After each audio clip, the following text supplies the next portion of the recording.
Hi, I'm Tom Woods, and you're listening to the Libertarian Christian Podcast. Welcome to the show that gets Christians thinking about faith and politics. Get ready to challenge the status quo, expand your imagination, and tackle controversy head on. Let's stand together at the intersection of faith and freedom. It's time for the Libertarian Christian Podcast. Welcome to another episode of the Libertarian Christian Podcast, a project of the Libertarian Christian Institute. I'm Doug Stewart, and today we are talking with Anthony Flood. Anthony Flood is a native New Yorker who graduated from NYU and studied philosophy at the Graduate Center, City University of New York. His writings have been published in the Journal of American History, Front Page Magazine, LouRockwell.com, The Philosopher's Magazine, among many others. He is the author of the book Christ, Capital, and Liberty, and he's here to talk to us today about the contents of that book. Anthony, thanks for joining us. Thank you for having me. So I've got this book here on my desk here. It's got your name on it, and it is quite fascinating, and it's a polemic. And I think it would be helpful for our audience to know, like, why is that the subtitle? What is a polemic, and what is it that you're trying to do in this book? Well, it's argumentative, and it comes out of a particular spat I had with Catholic traditionalist Christopher Ferrara, who wrote a scurrilous attack on Austrian libertarianism called The Church and the Libertarian. I can go into how that happened in a second, but basically a polemic, in other words, this is not a treatise. Although some of the chapters may look like they belong in a treatise, it's actually comes out of an actual battle that I had with him. He was attacking me online, and I was responding on my blog, Anarcho-Catholic, which I've since taken down because all those posts are now in this book. So I'm not pretending that it has this ahistorical significance, like man, economy, and state, which will live on for the ages. This comes out of a particular dispute based on his attack, which he. Let me back up that sentence a bit. I do give an account of how this came about in the early chapters, but for the benefit of your audience, I'll summarize it. He and I were in a meeting room listening to this traditionalist bishop from the SSP, Exit Society, Pius X, and he came up to me and started. I don't think haranguing is too strong a word. Asked me why did I have this? He somehow knew I was a libertarian. Like I was an Austrian, a libertarian. What's your position on the living wage? What's your position on the just price? He kept going on, and he's a writer. Christopher Ferrara is a prolific writer, pro-life attorney. I would say a good guy, okay? But Austrian libertarianism doesn't fit his narrative of what Christians should be supporting in the realm of political economy. So I said, Chris, we can talk about this anytime. Email me. So he starts emailing me. We're going back and forth on this. I said, Chris, life is short. If you publish something on this, I will reply. If you publish a book on this, I will reply. A couple years go by, I get a call from my mother saying, Christopher Ferrara came out with this new book, The Church of the Libertarian. My face, I think it was my next year of my life. So I said, I'm a man of my word. What am I going to do? Hide under the table? No. I started blogging. Again, this will all be obvious once someone has the book in their hands, but I'm going to entice them to put such book in their hands. I start off, if you look at the opening chapters, people say, why is he starting with that? Why is he starting with setting the table? Well, part one is setting the table. Part two is main course. Part three is dessert and leftovers. But setting the table starts off with a question of tone. In few things, charity. A question of competency, sound bites, panic buttons, and scare quotes. I'm going into his methodology. I'm going into how he conducts controversy.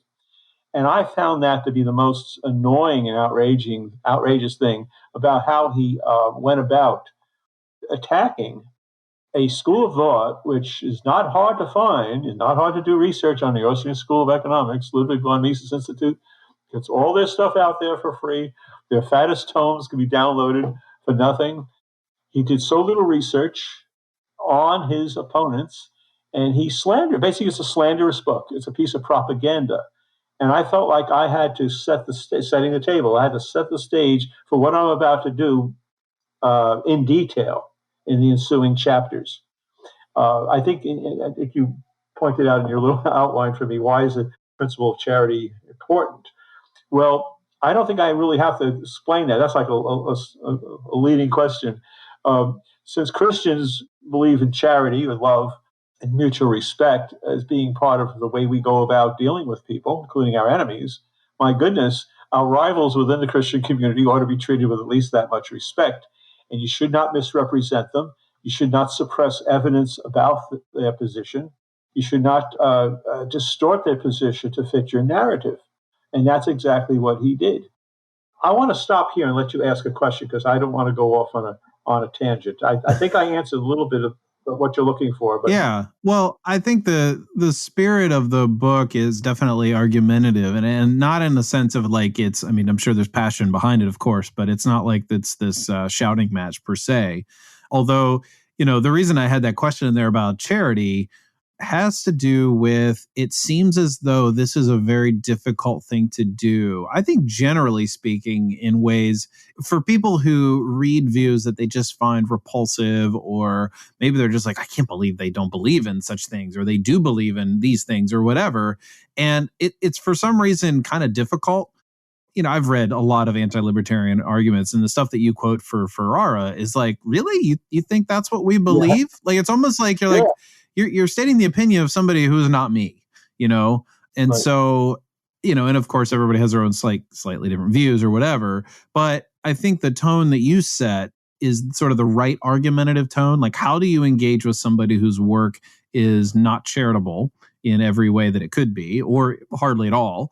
And what does it look like to sort of address those issues in and of themselves? So there's like, you actually deal with the uncharitableness. Like, you didn't just like let that slide and be like, all right, well, let me take what he says and I'll refute him. Like, there's the meta-analysis of the way in which he approaches things. And, do you find that he's particularly egregious in this way? Or, I mean, is this pretty typical of anti-Austrians?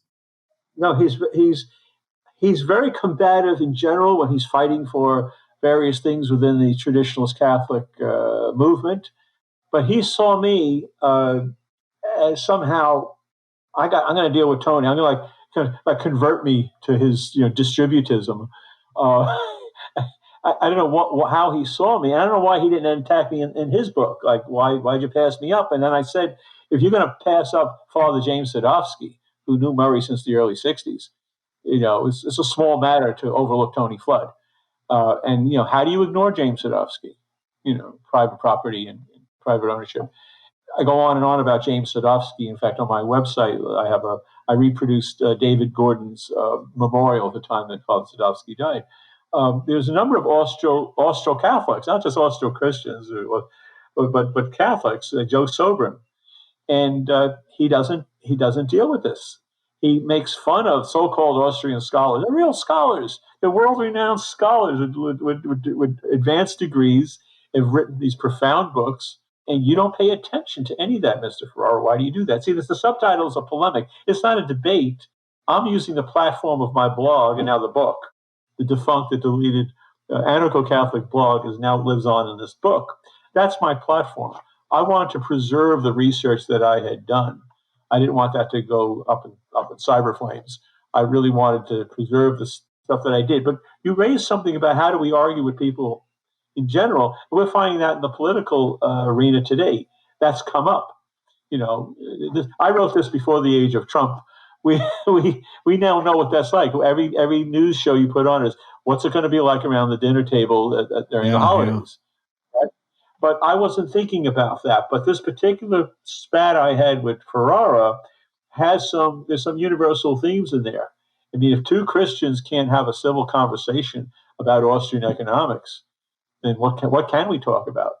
Am I a heretic? Would you put me to the stake? I mean, what do you have in store? So he has this hankering for the Middle Ages and distributism. I don't know if we want to get into that. I'm not an expert in distributism. I can never quite figure out what they're for. Like, if you look at the Wikipedia article on distributism, it says it's an economic theory asserting that the world's productive assets should be widely owned rather than concentrated. That's not an economic theory. That's an ethical art. It has nothing to do with economics. Like, this is the banner on which you want. Things ought to be done this way. Well, so what? Why? And by the way, what's your transitional program? I think libertarians like to discuss the transitional program to a less status society, like the way socialists think of a transitional program to the dictatorship of the proletariat. Once it distributed is transitional, what do you want to do? Going to take people's property and just redistribute it? How do people acquire property justly in a distributed, polity? They seem to have an aesthetic beef with modern society. It's ugly. The critique of gigantism and the industrial world, it's yucky. Because you had capital way before the Industrial Revolution. You have land, labor, and capital all through human history. Well, most of human history. What we call capitalism, as I quote, have this great passage by Hayek. I probably can't put my finger on it now. He says, "Look, we're probably stuck with the term, but it's a misnomer, and it comes out of the anti-capitalist camp. We're going to call this transitory mode of production capitalism, right? We want to put an expiration date on it. What are you talking about? That's why I'm getting a theoretical chapter, which you said you wanted to focus on, chapter 20, based on my own anthropology, not my own, Christian anthropology. We're all, created image bearers. We are the nodes of these ties that makes up the network we call the market. See? And we make exchanges. And that's the way you have to have an anthropology. You have to have a theory of man. I think Murray, I'm not sure what Murray Rothbard, I call him Murray because I was with his friend for the last 12 years of his life. I'm not even sure what Murray's anthropology was. He's like, are you a Lockean? Are you a Thomist? Only a genius like Murray could eclectically mash Locke and Thomas together. Nobody else, no lesser mind could do that. But that's what he did. He left certain questions. He was agnostic about many questions, including the existence of God.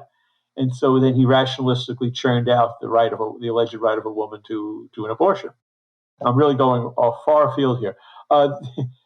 See, that era, I call it the lamentable era, the first appendix of my book, Murray Rothbard's lamentable era about abortion.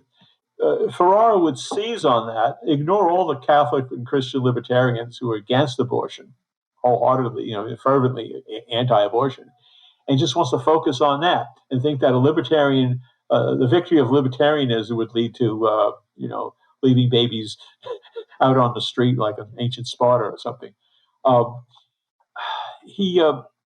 want you to rein me in because I'm starting to become a motor mouth here. Help me. No, it's all good. Focus. Well, what did I trigger in your mind now that we could pursue?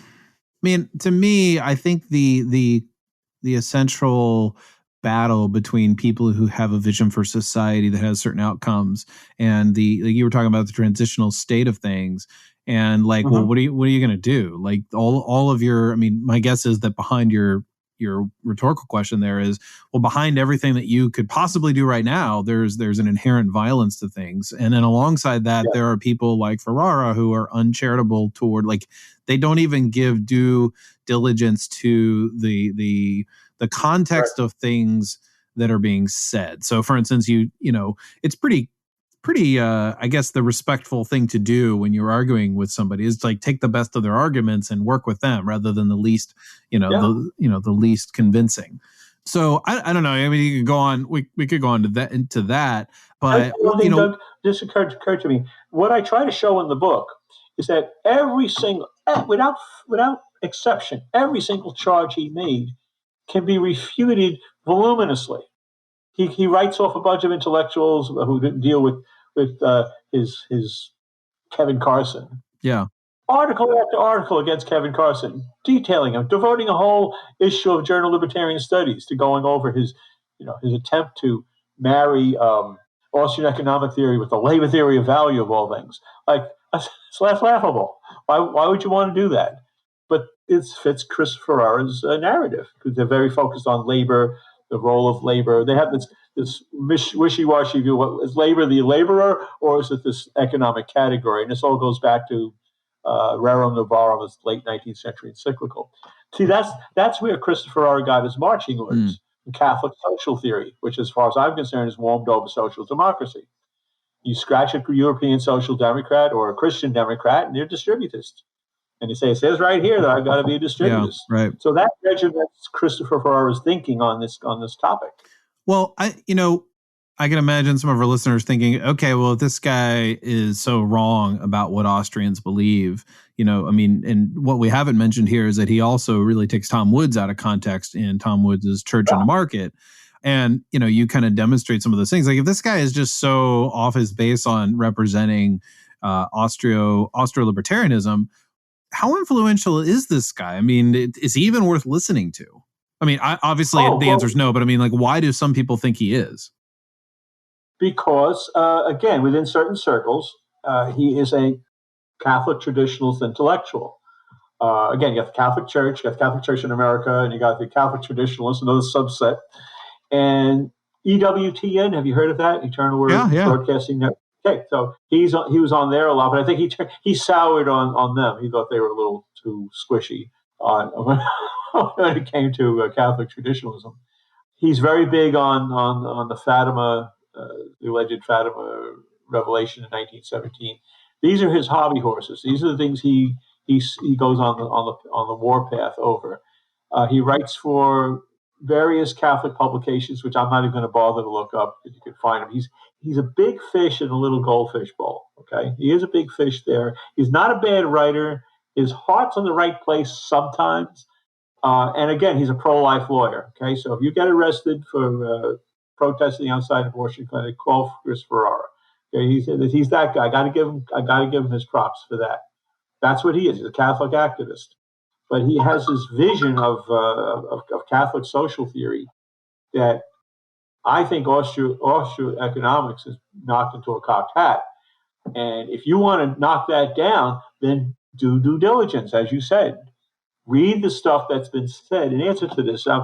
He probably, if he knows about this book, he said, "Oh, Tony, why are you doing this?" He said, "Well, you started it. No. You started it by coming out with that scurrilous book, and I said I would answer it. And my blog was hacked at some point.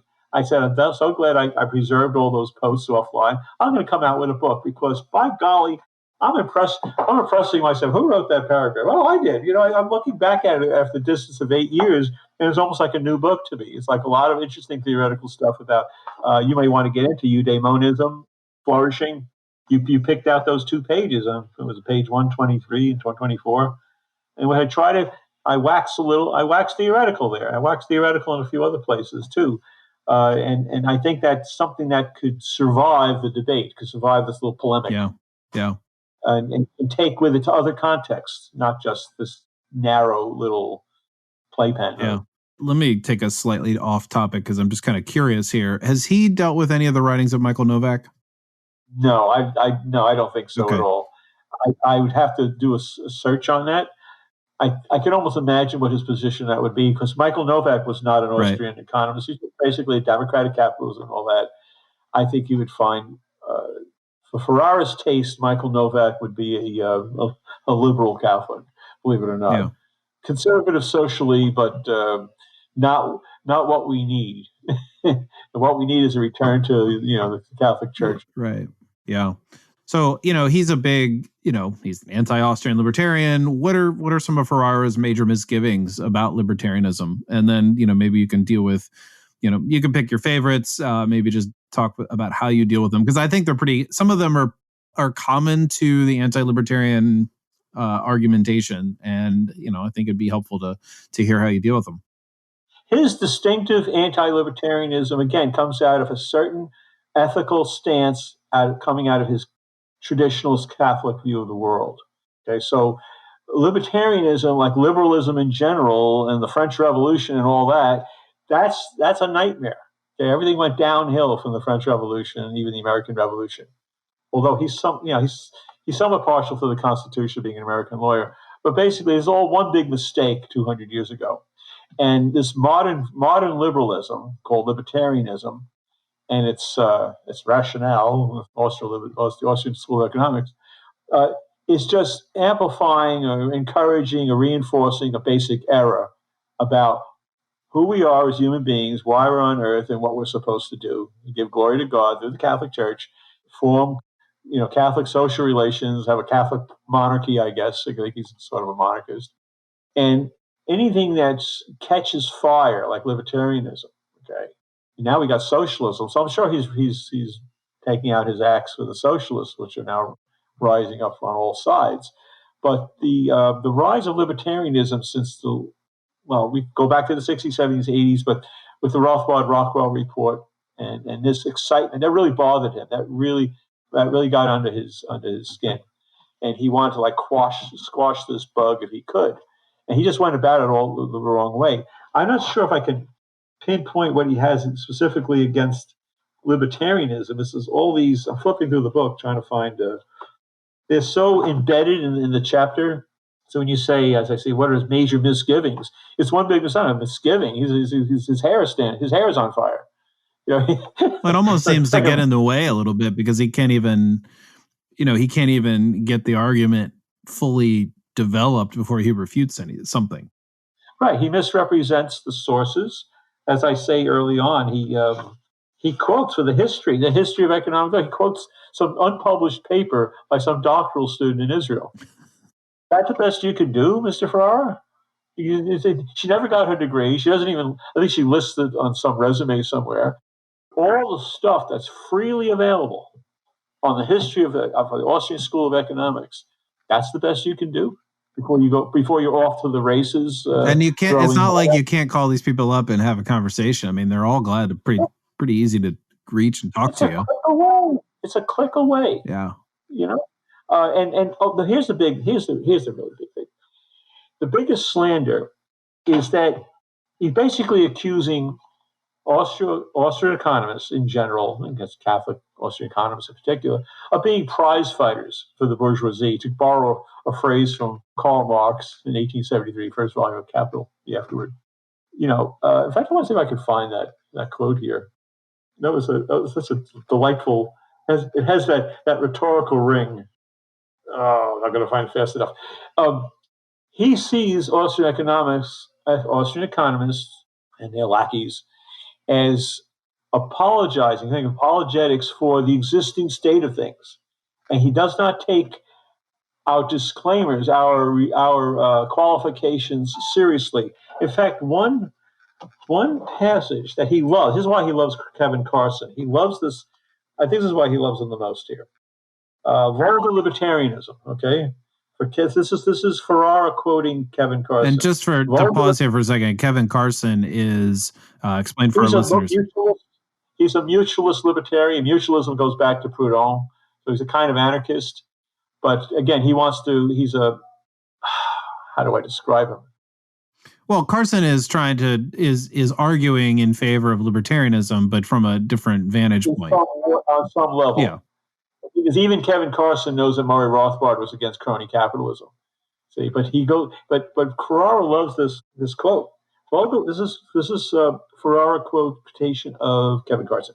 Vulgar libertarian apologists for capitalism use the term free market in an equivocal sense. They seem to have trouble remembering. Now I'm going to listen to three little slurs in this one little paragraph. They seem to have trouble remembering from one moment to the next whether they're defending actually existing capitalism or free market principles.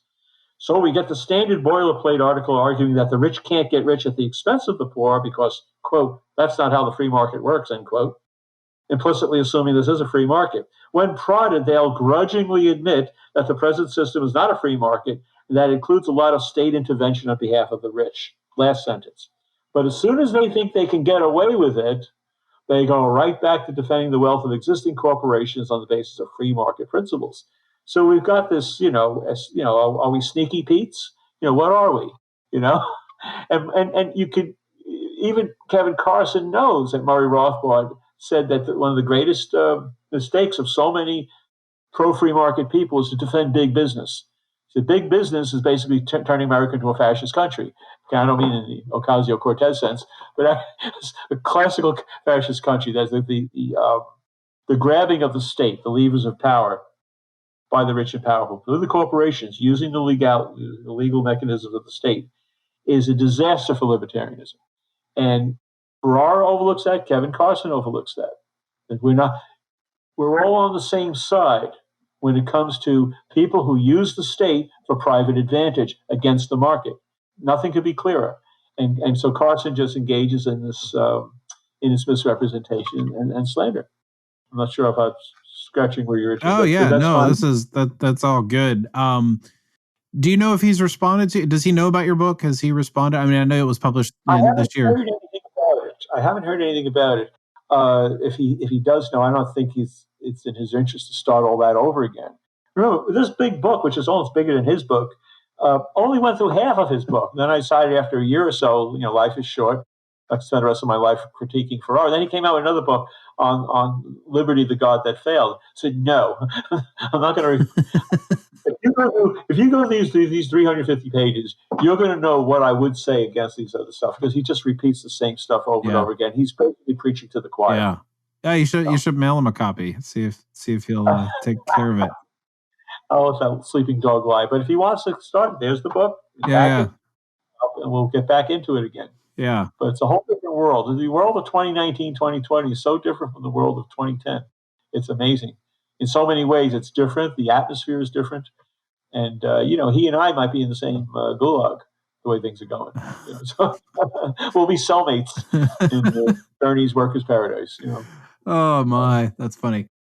Hey everybody, Bob Murphy here. Wanted to let you know that on April 20th of 2020, I am going to be debating at the Soho Forum in New York City, and the topic is going to be whether Christians should support free market capitalism. So of course, I'm going to be in the affirmative. My opponent, Tony Campola, is going to be in the negative. If you're interested, I encourage you to get tickets sooner rather than later. Go to libertarianchristians.com/debate. and use the promo code LCI25, all lowercase, in order to get 25% off the ticket price. So again, that's libertarianchristians.com/debate. Use promo code LCI25, all lowercase. Hope to see you there. So let's talk about the one issue here about eudaimonia, human flourishing, because that is of a particular interest to us at LCI, because it is our theme for 2020. And we want more Christian libertarians to talk about human flourishing and understand what it means. So, in the midst of this whole argument, this polemic that you've set out in this book, you do have this chapter, this section on human flourishing, and it's actually in the title of the chapter. It is chapter 20. It is called "What is the Free Market?" So I think it might be helpful to frame, like, why are we talking about human flourishing in a chapter called "What is the Free Market?" And I think that's pretty important. Yeah, we are, upon self-reflection, upon thinking about what are we doing. There's a philosophical proposition which can be debated, but it has a long, noble history. We reflect on what we're doing when we buy a cup of coffee, when we go to a movie, when we take our family out, when we pray in our solitude or collectively. We're trying to add value to our life, and we're trying to do it in a way that's coherent, so that we don't eat at the expense of taking care of our family. We don't exercise at the expense of being good to our neighbors. We have to do all these different things. It's not one thing. The good life, we have this implicit notion of the good life. We're good life seekers. And the good life is not one thing, it's many things, or it's a one in a many problem. And we seek all or nearly all of the goods that make for a good life. We can go down the list: food, shelter, clothing, companionship of various levels. C.S. Lewis's four loves, various kinds of love that we need. And we need to integrate these into a whole. We may not talk like that, but everybody in my neighborhood, I'm sure, is trying to do that. They won't theorize about it, but they're seeking a good life, which includes a good life for those that they love, whom they love. And we have to reflect on what makes a good life possible. Of course, virtuous people, nice starter, but there's also the good of order. And I make a distinction, I think, in that chapter about the goods that satisfy an immediate need, like a movie or a book or good food or whatever. And then the order that makes that possible on a regular basis. And the good of order is not a sensible, consumable good.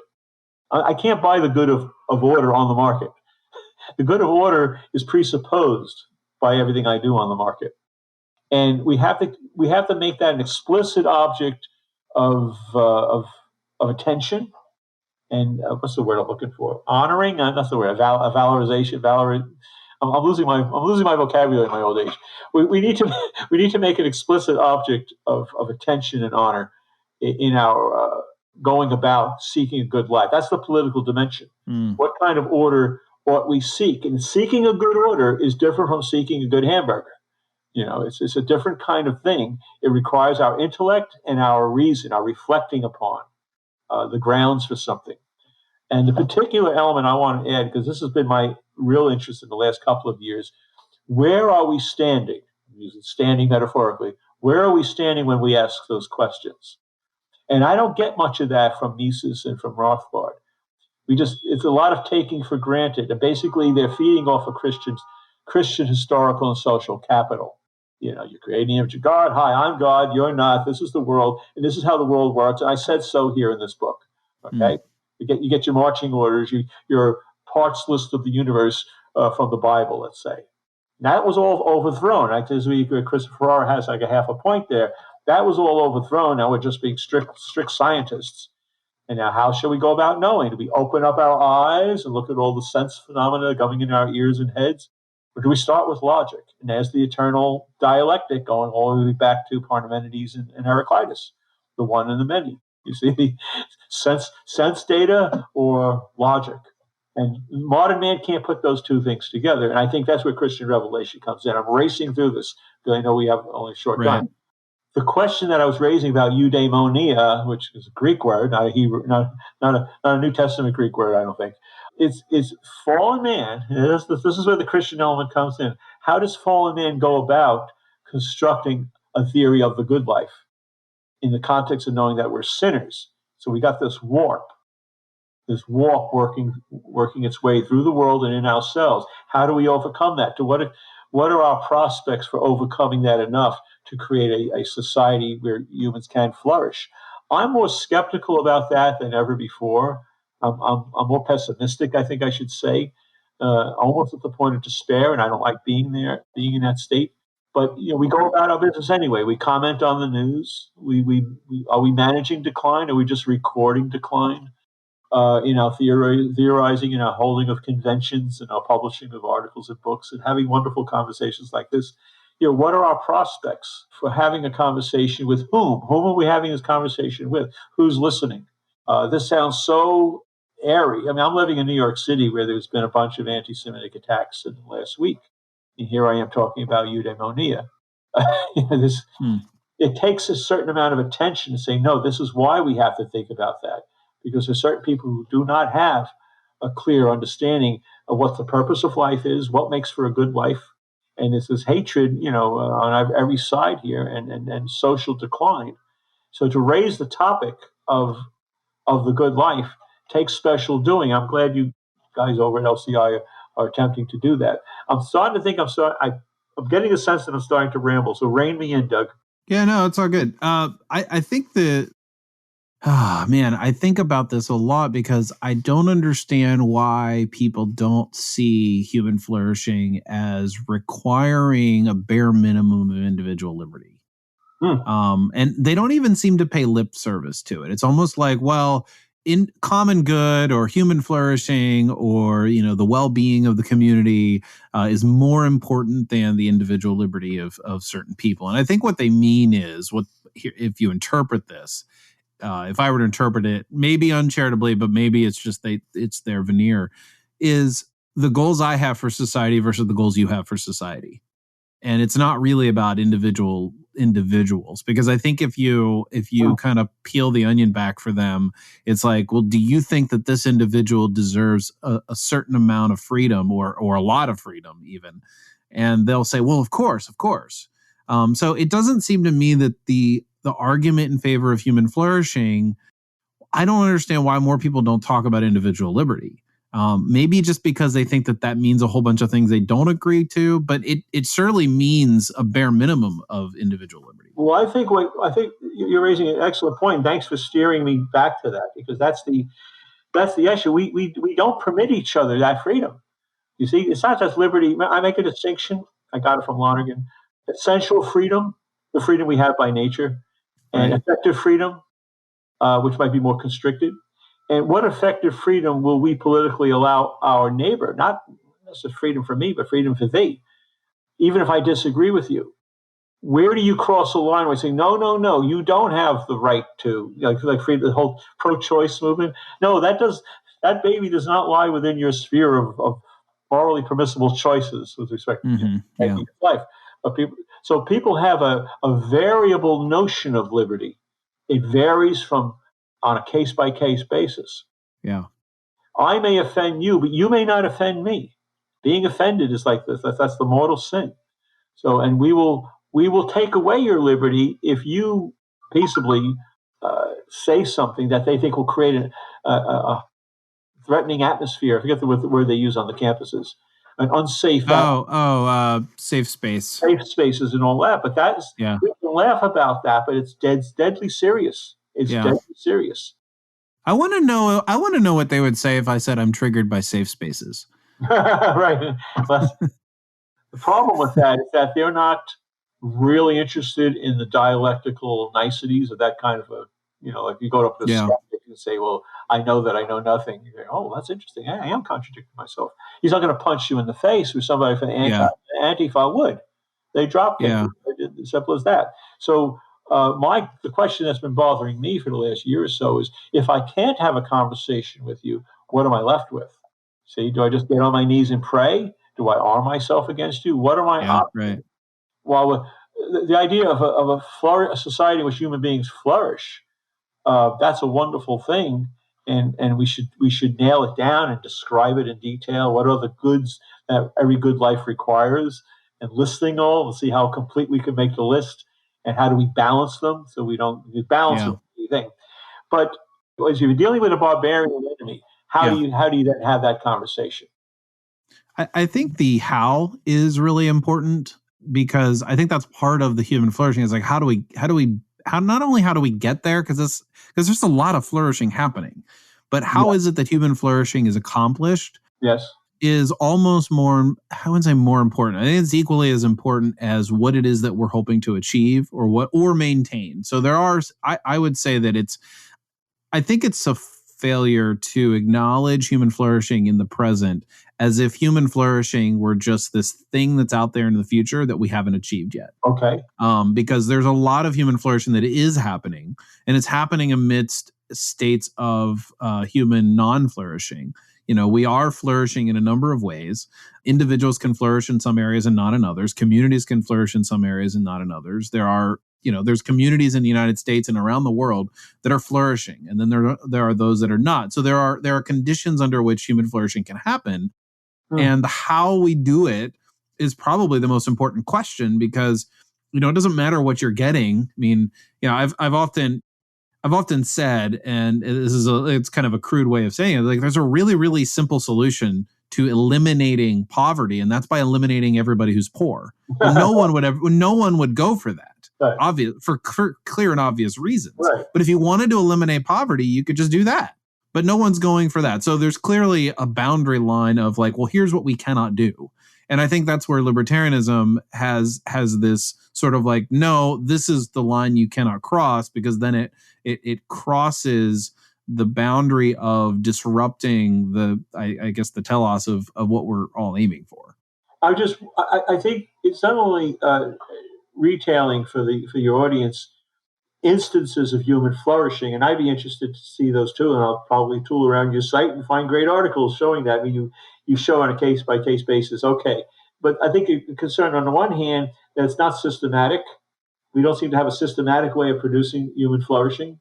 It almost is accidental. Oh, you hear these people in Italy. I think Christopher Ferrara has this YouTube video, which he's sitting in his outdoor cafe. He says, this is distributism. It's all jail. That's distributism. Let's all get tickets to Rome and sit in the cafe and see what they're doing. These people are growing that food over there, and Joe over here, Giovanni, he's making the tools for the farmer. Okay, that's a very low scale kind of thing, and maybe that's flourishing and it works, and I would defend to the death their right to engage in that kind of lifestyle peacefully. I'm concerned, Doug, with the threat to human flourishing, in which this is not an academic discussion. They'll just write it off. This is an academic discussion about how we live our lives. When you're under threat from people who do not even care about it, they're so illiterate. I mean, I grew up in the 70s and 80s, and we had all these debates. I come out of Marxism. We never got to that. Because you have a question, how did you get into economics and philosophy? Well, I broke with Stalinism, almost 50 years ago. So that's a whole story about how did I wind up in Murray Rothbard's camp and beyond. But we had civil discussions about politics and economic theory. Do you think Ocasio-Cortez cares about the internal contradictions of capitalism? To bore her to tears. She's not interested in that critique. It's all about intersectionality, race, gender, and she's very arrogant. She's an example of the thing that I fear the most. She doesn't have this wonderful theory that I haven't taken the time to consider. This is just raw power. So that's my concern about the topic of raising the topic of eudaimonism in this context. Yeah, I think you have a legitimate fear there. Do you think though that it poses an opportunity for people like us who believe that there are conditions that are required for human flourishing to happen to use this as a tool to bring up those pieces that people like AOC are missing? Oh, grab the opportunity. I'm not sure what the probability is that it'll connect, it'll take, as I used to say. Yeah. So you're a little less optimistic than I am. I'm less optimistic. I'm not total despair. My touchstone has been looking at people like those conservatives on campus, and they're fighting the good fight. But I don't know what the balance of power is. I really don't know what the balance of power is. We're holding up the banner, of reasonable discussion in a world in which that's not. I mean, you can do it. You have to do what you have to do. Your values say you have to. God tells you, come let us reason together. But by golly, I'm going to reason as much as I can until I get hanged. But what's the prospect of being hanged? As what it was at Samuel Johnson, the prospect of being hanged in a fortnight concentrates the mind wonderfully. Well, my mind has been concentrated wonderfully for the last couple of years, and we've got Trump in office, standing outside Starbucks with the club while I'm trying to discuss Austrian business cycle theory with my fellow customer. That's what it's come down to. Is the area for conversation, is the space for rational discourse protected sufficiently? And so we assume that it is, and we'll assume that it is until proven otherwise.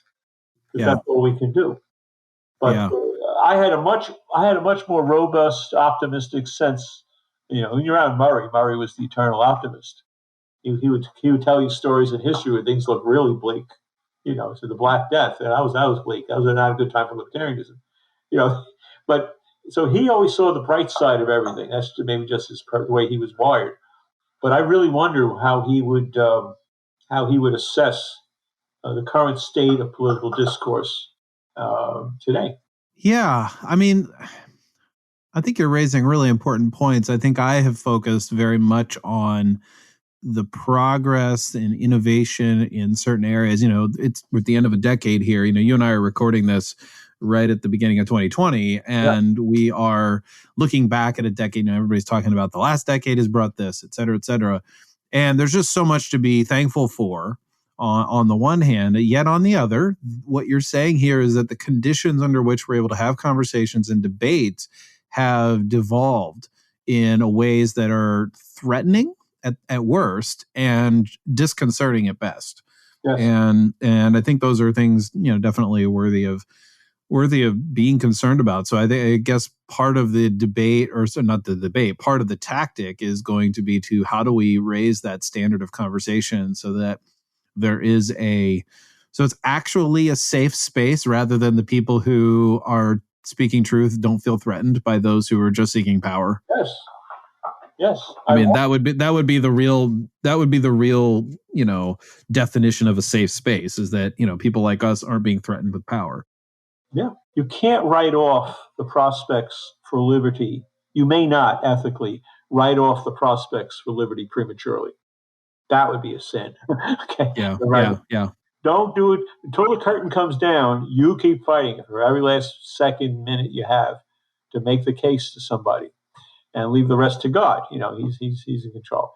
But down here on the ground, we'll know one day. One day, I think I have my own dispensational view of the future. When we're all resurrected in the kingdom, we had to get to ask, hey, what was that all about? Here's what it was all about. We'll go to school. We'll go to school in the kingdom, learning what that was all about. But right now, I think this is a time of God's silence, a relative silence. Doesn't say he's not acting, but he's not the voice, on Mount Sinai. Yeah. In writing tablets with his finger. So that's another epistemological question. What is if you have a Christian view of history, what's the meaning of this particular time, dispensation? It's different from what came before. There's something coming after, it'll be different. But we're in a particular epistemological situation. We're shut up to certain revelations that we accept. And how much can we infer from them? And in using our reasoning, which the Bible tells you, because it tells you this is a worldview in which reasoning makes sense. This is my apologetics guy, inner apologetics guy speaking. In what world does sense making make sense? You see, and the atheists and all the Marxists and all that, they don't know what you're talking about. Go away, Christian. I've got work to do. The scientists go away. I have work to do. I don't know how I do it. I just do. No, if you're a truly critical, reflective person, you reflect on the conditions under which you're able to engage in theory. Okay, you can fight for a good life or whatever. So, given that the Christian worldview is the only thing that makes sense of sense making, that's what I'm holding on to. I still don't know eschatologically what's going to happen tomorrow or next week. See, so I'm in that in between state, and that's part of my growth, as a believer. Yeah. We can get into that maybe in a future conversation, because I think that might be too far afield for this topic. But yeah, you mentioned that the book is now what was a blog that has been taken down. Is there though a place where our listeners can find you online? Oh yes, just don't forget my middle initial, Anthony G. Flood. If you manage to type in Anthony Flood, you'll see my old site, which has a lot of interesting articles on there. I'm not taking it down, but it'll redirect you to anthonygflood.com. And you can see the list for my books there. You can look at my publications. I'm a struggling freelance writer and editor and proofreader and researcher. So I'm always happy to take business from libertarians. But they'll see what I'm up to. I'm up to a number of things, not just one thing. Yeah. And my latest piece is on Father Sadowski. I think if people go to that today, they'll see what I wrote on the 96th birthday. It would have been his 96th birthday of a very much underrated, overlooked libertarian Christian, James A. Sadowski. And there'll be links to my Sadowski page on my old site, which every major article in philosophy and economics is available. I used to type them up. I used to type up the articles when I didn't have a scanner, and you can read those articles for free until the copyright cops come after me. Okay. AnthonyGFlood.com, and you can contact me there. And I hope people will sign up. If they like what they see there, they'll sign up, as I will now do for LCI, and be alerted to when I have a new post.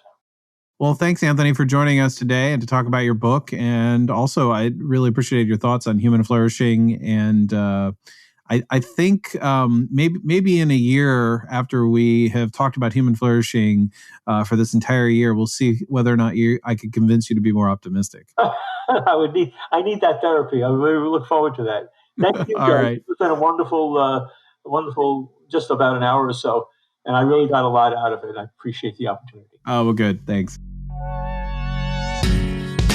Thank you for listening to another episode of the Libertarian Christian Podcast. If you liked today's episode, we encourage you to rate us on Apple Podcasts to help expand our audience. If you want to reach out to us, email us at podcast@libertarianchristians.com. You can also reach us at LCI Official on Twitter. And of course, we are on Facebook and have an active group you are welcome to join. Thanks for listening, and we'll see you next time. The Libertarian Christian Podcast is a project of the Libertarian Christian Institute, a registered 501c3 nonprofit. If you'd like to find out more about LCI, visit us on the web at libertarianchristians.com. The voiceovers are by Matt Bellis and Catherine Williams. As of episode 115, our audio production is provided by Podsworth Media. Check them out at podsworth.com.